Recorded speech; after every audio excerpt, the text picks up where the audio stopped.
paid. This is the HERIS edit, babe.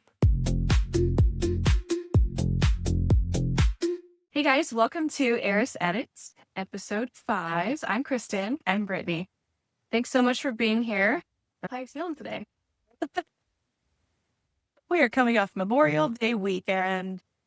I'm here. Yeah. We were going to record this a few hours ago, and we both were still laying in bed. We're like, is this realistic to record this early? Right. Is that going to happen? What are the odds that 9 a.m. is going to work?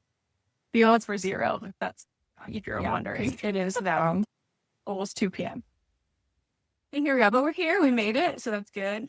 I think Memorial Day is probably a big weekend for a lot of people. But we live in the Indianapolis area, and it is a massive weekend here. The whole month of May really is genuinely, I think, magical. Like, I love the month of May. And it's like, I don't like spring, though. Like, some of a weird, unpopular opinion. I don't love spring. I don't love the constant rain, the unpredictable weather, dressing for winter, the having to shed your clothes like it's summer, and then, you're flipping your heat on and your air conditioning, and you can't sit with the window open because it's too hot or it's too cold. I just don't like it. My type A self is just not okay with spring. I understand that. And obviously, like, there's good parts too. It's renewal and everything's green, and I feel a bit more feral, I guess, even in the spring. The word of the summer. Right. Yeah, totally. Yeah, and definitely once it's like summer, once it's still 80 degrees at 10, 11 p.m. Yeah, I vibe. Yeah, definitely more feral. But in India, there's this energy that hosts the Indianapolis 500, which is the largest spectacle of racing. And I am not a racing girly, but there is something about the Indianapolis 500 that I absolutely love. There's 350,000 people that go to this thing, which is crazy. An enormous amount of people. And you were actually there, so you're actually at the race, because there's all these events leading up to race too, right? I went to the fancy kickoff party. It's like a cocktail attire, fun, indoor, outdoor, tons of food, race experiences, that sort of thing. And it's just so much fun. I went with a bunch of girls and had so much fun. But then there's also official practices on Fridays. Every time I worked in a corporate job, I would spend time in a suite on Fast Friday. Those are the best. Going to Carb Day is so much fun. It's kind of like, I've heard it described as like a white trash fashion show. It is. It is. Everything sort of associated with the race is that. I feel like outside of Rev. Rev is definitely more upscale. But anyway, yeah, so that was the actual race. So I didn't get to go, and I had tremendous FOMO. I was at home. It's just like, I wish I was there. So I'm not a race person either. And my partner grew up going to the race. I think that he was 10 maybe when he went to the first one. So my family was not a race family. We put it on and basically have like a cookout or something. And so I go mainly because he wants to go. So I go as the date. And this year was actually an exciting race. And last year was kind of like drizzly and just, I don't know. It wasn't the vibe last year. But this year, we actually broke 2 records this year. So we had the most ships in first place in history. I think there was 63 ships and who was leading the race, which is crazy. And then the closest finish. Right. And they were teammates. Oh my gosh, I know. And I felt for I don't remember his name, Lucas, who almost won. And they showed the view from his car. So if you watch the race, they'll do replays and show you the car cameras. And it, sitting in his seat, looked like he was winning. I mean, you see the finish line, you're approaching, and out of just the corner of your eye, boom, the other person came up. And I was like, woo, Rosenquist. Yes. Yeah. Snuck around the outside. And you could see the defeat. And I was just like, me being my empathetic self that I am, I was just like, he was crying. I had chills all over my body because, like, the video, I mean, anytime like a grown man cries over something that he's so passionate about, it tears me out. I used to be raised as an athlete, so I like this appreciation, I think, for like winning is everything, when that is your thing. And so when you doubt, or when it's potentially your last opportunity, or you really feel like you've had it in the bag and you didn't get it, the videos I saw of him were like, his tears, like, couldn't even comprehend, I think, what was happening. You're just like, I literally don't know what else we could have done. It was just such a raw, authentic moment. It was just, oh my goodness.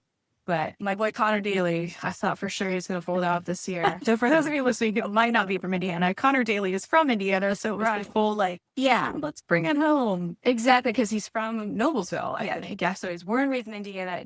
full on Indiana boy. I actually know his stepmom, so I feel like I'm always wanting him to win actors because I know her too. I was really hoping he would pull it off, but he must have had some kind of issue towards the end. I thought he was being strategic about a longer pit stop and just making sure he had enough fuel to get to the end. I haven't even heard what happened. Well, I will say this, flipping kind of out of race technicalities, what was really, for me, cool about the race this year is that I feel like collectively we have so much changing right now in the world. We were just talking off camera about the world just feels weird right now.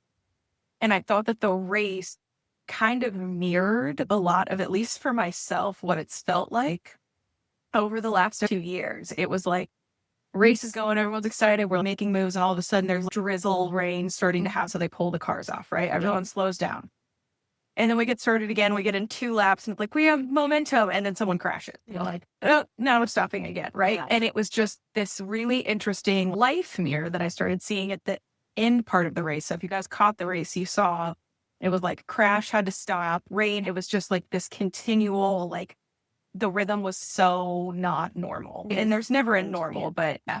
I think it had to have been hard for them to catch momentum too, because once they get going again, you can't just go, right? I had a house full of my daughter's friends this weekend too. So I explained to these preteen girls everything I know about racing, which is not very much, but I was just like, what's going on? Why is the pace car out there? And I'm like, wow. It'd be like if you're playing a sport, you had to stop for 10, 20 minutes. You can't just go right back to full throttle, pun intended. And so you have to kind of warm back up. And so, yeah, it was all these like kind of starts and stops. Yeah, no, but that's what it's felt like. I don't know about you, but I'm like, yeah, it's felt like it's been a lot of like, oh, here's momentum. And then it's just like, boom, we have to stop because something has happened and now we have to restart again. Totally. And it is. It's like that pace car comes in and you have to get your rhythm back.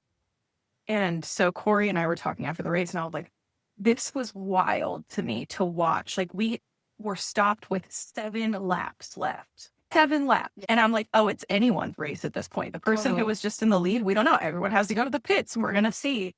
And then for the ending to be this person probably, like, I could only imagine if I was crossing the finish line of something I have so committed my life to. Mm-hmm.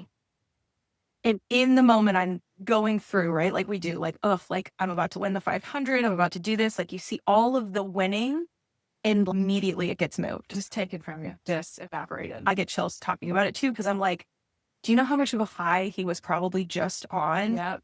And in a millisecond, by a bumper, you just see the other bumper come through. And then on the flip side, though, the person who did win, right? He just had a baby and he like made a FaceTime with his wife and he was like, we laughed about it. And we're like, oh, we just had a baby. Maybe we'll win the 500. And I'm like, wow. This just is such a reflection too of the driver who didn't win. In his speech in real time, they were like, how are you feeling? I'm sitting there crying, but he got on top of it. He was like, you know what? I gave 150. Next year, we're giving 160. And I was like, that's the mentality for sure.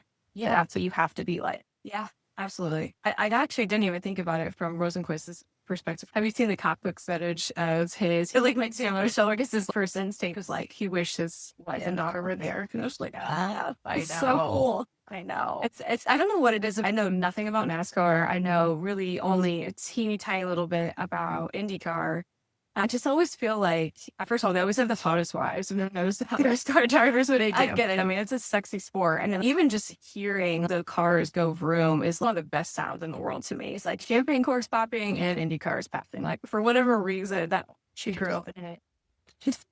I did. And it's funny though, because like growing up, I thought it was such a hillbilly thing. I thought it was so ridiculous. Because another part of the culture, like nostalgic part of Indy 500 is there's a lot of camping that happens, and it is total debauchery. I mean, people will go, they'll dress in ridiculous outfits. Like, before Hoochie Daddy shorts were a thing, people were wearing Hoochie Daddy shorts there, like American flag t-shirts and black and white checkered motif. I feel like anyone in Indiana has got at least like one outfit that they probably could wear to carve day or, or to the race. And then there's always like an all-day concert that's going on too. And it's known as this pit, and that is complete and utter debauchery as well. People, especially if it rains, like imagine Woodstock of '69, but just on a smaller scale.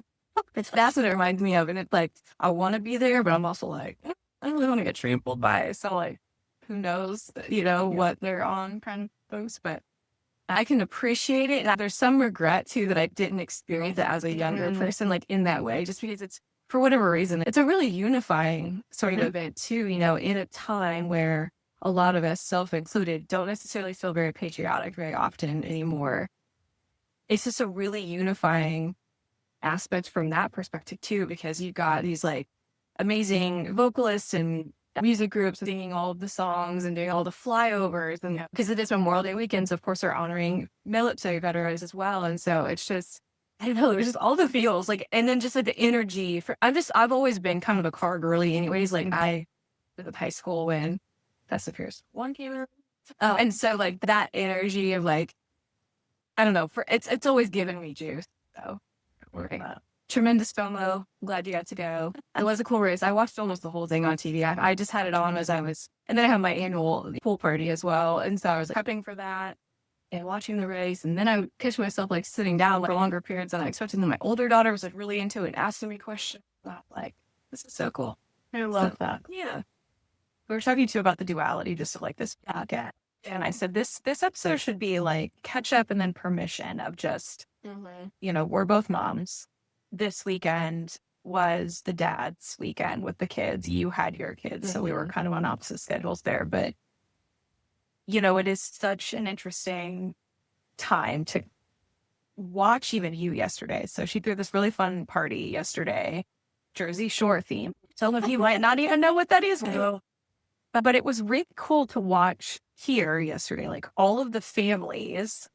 It was like the kids were in their village, like they were in their little thing, doing their little pockets of play, and the parents were in their little village. And I'm like, this is what we're supposed to have as women, as families, is like the ability to throw a memorial party and like the kids all have fun and play and us all be able to have adult moments and like sit and catch up and talk on all the things. And I feel like there were a lot of pockets yesterday, at least that I had, that were deep conversations. And I feel like you did too.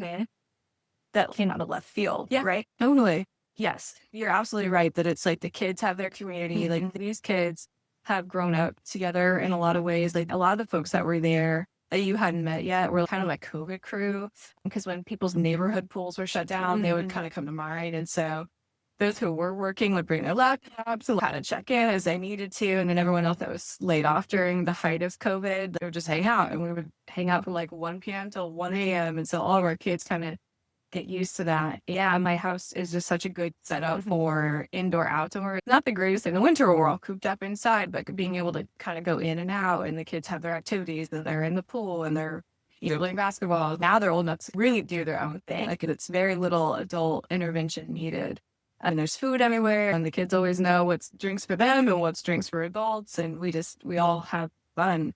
And it is really cool to see. But yeah, the folks that I have been like lucky enough to collect over the years, we all have our shit. We all have our things. A lot of us have been through deeply traumatic loss and grief and traumatic events in general. And so, yeah, I had a conversation toward the end where it's just like somebody was observing, kind of similar to what you're saying. We're so lucky that we have all kind of found each other in this way. It was an exhausting weekend. My bath was literally on fire for most of it. But as soon as the first adult walks through the door for those parties, all of the work is worth it. So all right, now we're here to have fun. Let's let loose a little. So yeah, it was great. Thanks. I had a great time. And I think that's something we've talked about so many times, of community, with finding the community of the people that you can grow with, you know? And I think where we're going in the world right now is people get excited about things like the Indy 500. They get excited about concerts and things that you feel. You can literally feel the energy of unification in a group. And you're experiencing that with other people, right? I think that's the thing about concerts or sporting events or anything where there's a group of people. Because you can listen to music in your car, in your house or whatever, but like experience something live with other people is a completely different energy and experience. And that's something I think when we talk about Pretty and Paid and we talk about thieves and all of these spaces, right? And I'm talking about starting to build a space. It's like, I think this is so needed right now. And I feel like everybody feels a little shaky. I'm like, hey, we don't really know what's happening. Like I told her, I said, like, where the nervous system of the collective is like possible war, aliens, like breakdowns, pedophile, like it's just all these things that you're like, what is happening right now? Well, because it's not just single threaded, it's so many things and there's so many big things. I mean, just the list that you just rattled off, those, even one of those things at one time would be a lot. but it's just like boom, boom, boom, boom, boom, boom, boom. We're just constantly being hit with big news. And also, I think a lot of people have, I know for me, I've gone through waves of friendships, and I really, in my crew, am the only like local, I should say, like mom. Like a lot of my kind of prior friend groups were single, similar aged women. But I am so grateful that you and I met, because even just sitting here, like I didn't have the boys yesterday, but I mean, we've had them out here before. And I'm just like, this is what I've been like calling in, is a tribe of people who are just like arms open, welcoming, like bring the kids, bring whatever. Oh, yeah. And it's one of those things that, you know, I have people like in my crew in the ether that are like, how do I find friends, you know? And it's like after college, because college is such a like, it's school, you just find your people. Yeah. It's proximity, right? It is. But then it's like we go into workplaces, and in workplaces, people are not normally BFFing each other, you know? But I'm like, how do you even find those people? Like you were talking about COVID became which I think is hilarious, because I think COVID was to create divisiveness in so many ways, and it did the opposite. Oh, Like, yeah. people locked it. Yes. You think about like when you're, call it 25, you're post-college, and maybe you still are, you know, maintaining some of those college relationships. I'm fortunate enough that my college friends are my forever friends, but you know, that's not the case for everybody. And it is really hard. Like once you start working and your priorities change, and maybe you get married, and you know, if you're having like a pretty serious job, you're probably exhausted and don't necessarily have the energy to go out and meet new people. It is really challenging. And I used to find it a lot harder than I do now, because now I feel like I'm like a collector of people, and these certainly helps. The party yesterday, it was interesting too, because there's this like mix of people. My best friend of 30 years was there, and then newer friends, and you know, people that I have met at thieves were there, and we found our way to, we kind of, I call it crowdsourcing the kids where they kind of entertain each other, and then we can have adult conversations because they're entertained, because it's more than just their siblings. So they have other people to kind of interact with, beat up on, play with, play games with, have shared experiences with, that sort of thing. And so I don't really know. I'm midlife, and I'm fortunate to kind of kept a lot of the really important relationships, and then kind of continue to add on to that. I think because I love hosting people, I think that's how I pursue like new friendships. It's like, hey, like you should join in on this thing. Yeah. And so my circle isn't huge, but it's really deep and it's authentic. And that was part of the conversation that I was referencing earlier, is like, you know, anyone here, anyone that I've been friends with for more than 6 months, like there's an automatic depth and authenticity to, you know, both parties. And I think that that's something I'm just feeling like hugged at to mention in here. For those of you who might be listening or watching and you're like, oh, I would love that, right? I was in that seat last year, and my best friends from college I literally never, ever, ever, ever in my wildest dreams thought that I was not going to be friends, specifically really with one of them. And when that came up to a head of just like, we just don't operate on the same space anymore. And like, I love her. I will always love her. She called me. It was in a crisis. I would help her. I think when you are in different phases of life and people just kind of drift and all of that, I remember I was grieving hard for, I would say, almost 6 months, just on like, I don't even know how to operate. I didn't have what I wanted there. Right. So it was an interesting, like, okay, well, that wasn't really it either. It was kind of, but not really.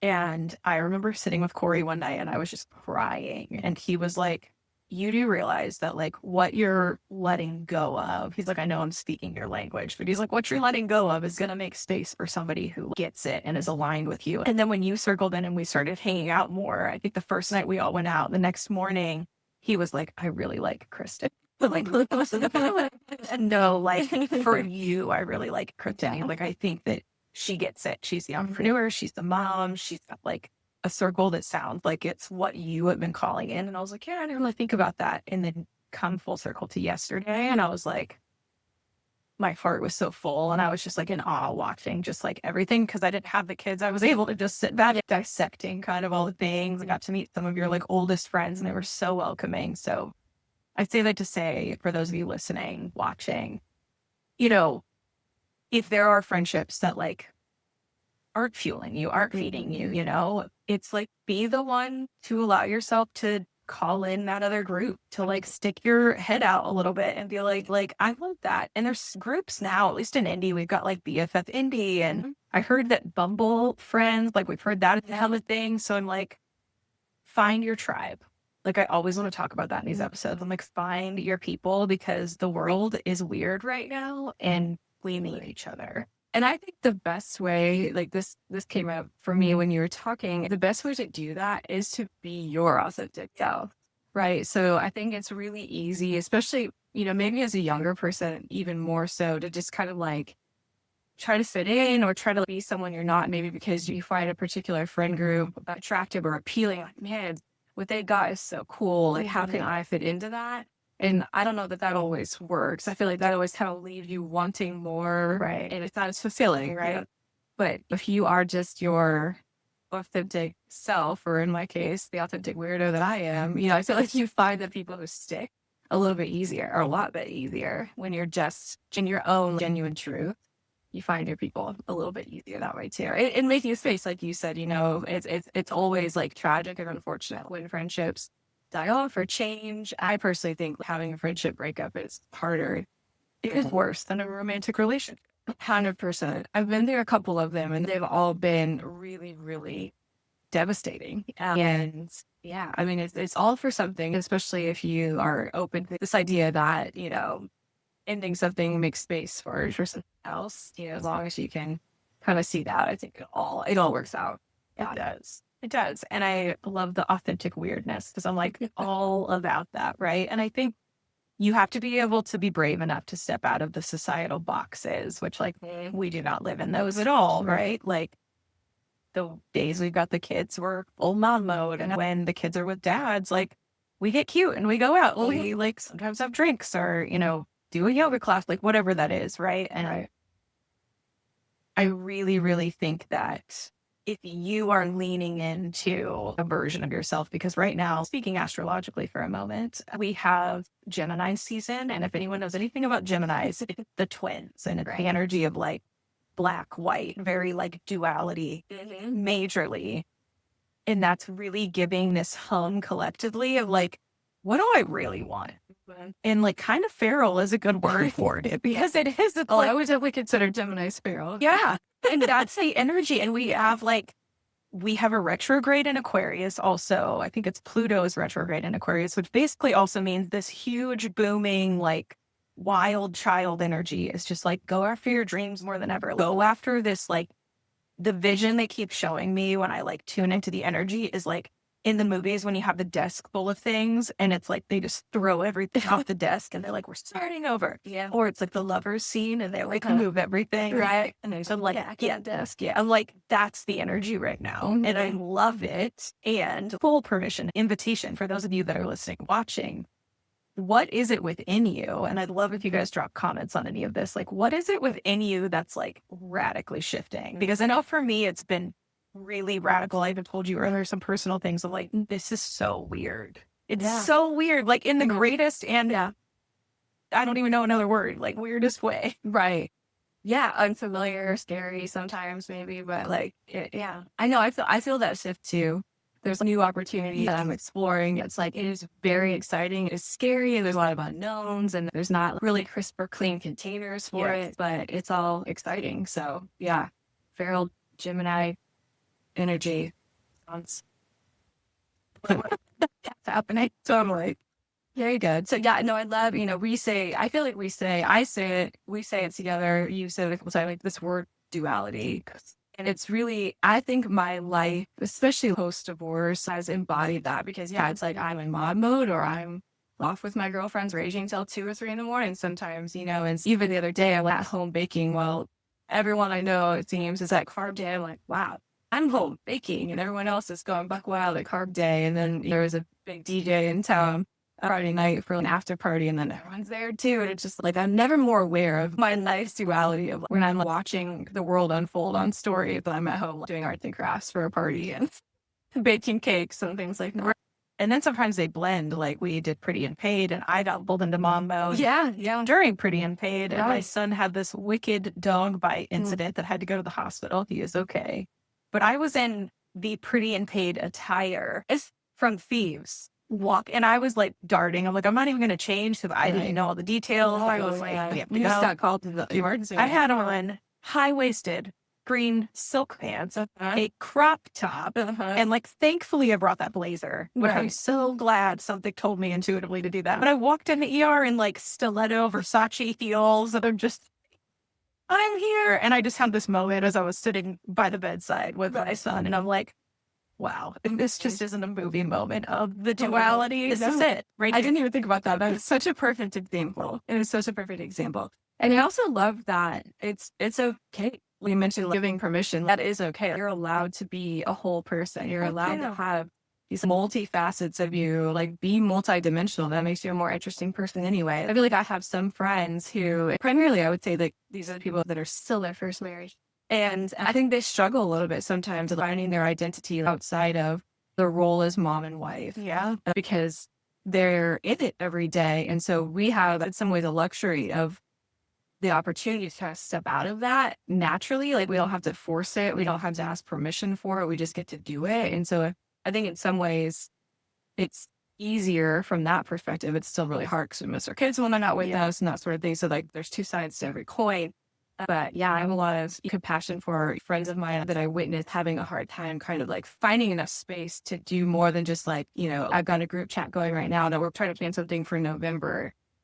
Those friends just like have a hard time kind of getting away from their families, like their family unit and their very small children or their children with special needs and just like the rhythm of their family. It's harder to step away. So we're literally planning 5 months in advance or something. So yeah, I have a lot of compassion for that. And I hope that we can also like give permission because I think it's a really good example to our kids too. Yes. To be a whole person, to have your own life, to have your own friends, to do your things, and for them to witness that. And I think it's a really cool opportunity for your kids to be able to see that. 100%. And kids listen, but they watch. Oh, yes. They watch. And so, for me, I've gotten so grounded and grateful in the fact that I know I signed up in this life to have just the scenario that we're in, right? And so similarly, I have week on, week off with my kids. And at first that was horrible because I was like, oh, this week feels like 5 weeks. Now I've filled those weeks. I still go to baseball games and hockey and all that. But it's like when I'm not at the sports events, I have such a full life now outside of that. Like we have recordings, we go to coffee, Corey and I get to travel. Like we get to do all these things. And so it now goes very quickly. And it also, I feel like for me, I'm like, I have set up this life that society might be like, that's messy. And I'm like, actually, this is perfect for me because I am a better mother, being able to be this whole version of self. And I don't say that to promote, right? Stepping out of the guilt, like mom guilt, it's the whole thing. Stepping out of the guilt of still being in relationship with someone, right? Like the kid's dad, mom, and being able to say, I need every Thursday an hour to just go be by myself. Like when the kids were little, just not being touched for an hour. Right. And it's like, I think I would stay up later sometimes because it was just like single momming with 2 little kids, like, and you're just grabbed at all the time. Oh my gosh, yes. So even when I was exhausted, I would just sit up and do whatever for hours after they would go to sleep because I was like, I'm actually just like in my own space for a minute, I used to do that a lot when the girls were little, where I would not really start anything. Like I would sometimes open my laptop back up and do more work or something like that. And now it's different because it's a different word, right? Like I'm not, touched. And a lot of times I'm physically and mentally exhausted and I just go to bed when they do. I find myself not having to do that as often, but when they were little, absolutely. Oh, I'm in the same now. Now we're in the rhythm that I like bedtime at 8. No, Exactly. I'm tired. I'm going quick too. I'm right behind you. Yes, absolutely. Yeah. Awesome. Any little last words we were all over today. We talked about all the things. We did talk about all the things. I think just don't be shy about living your life and just getting connected to, what you want and being honest with yourself about what you want and then not being afraid to ask for it. Heck yeah. I think one of the quotes I would throw in here is, it's something I speak about in the ether a lot. Shame dies in safe spaces. Yes. And the mom guilt or parent guilt is shame, that you're this horrible person for being a person, right? Right. Yeah. For just being human. Yeah. So it's like, find your safe space, find your people, find your community. And my hope for things like whether you're watching this on YouTube or listening on Spotify or whatever, is like the comment sections start to grow with people being like, hey, I'm here, I'm in Indy. Like I want to find my people, or they come to the events, that's, I think at a core what Era said it is. Yeah. And I think maybe a challenge for this week too, if you're finding yourself maybe in a similar situation that Brittany was in 6 months ago, is like maybe put yourself out there, right? Just reach out to one person. You're just like, I can't believe friends with her. And just send out an invitation and be like, let's get coffee. Let's go to cocktails. Just put yourself out there just a little bit and just see what happens. Yeah, because you never know how magical you could end up on a couch on a podcast. That's perfect. We'll see you guys next week. Thanks for being here. Iris, pretty.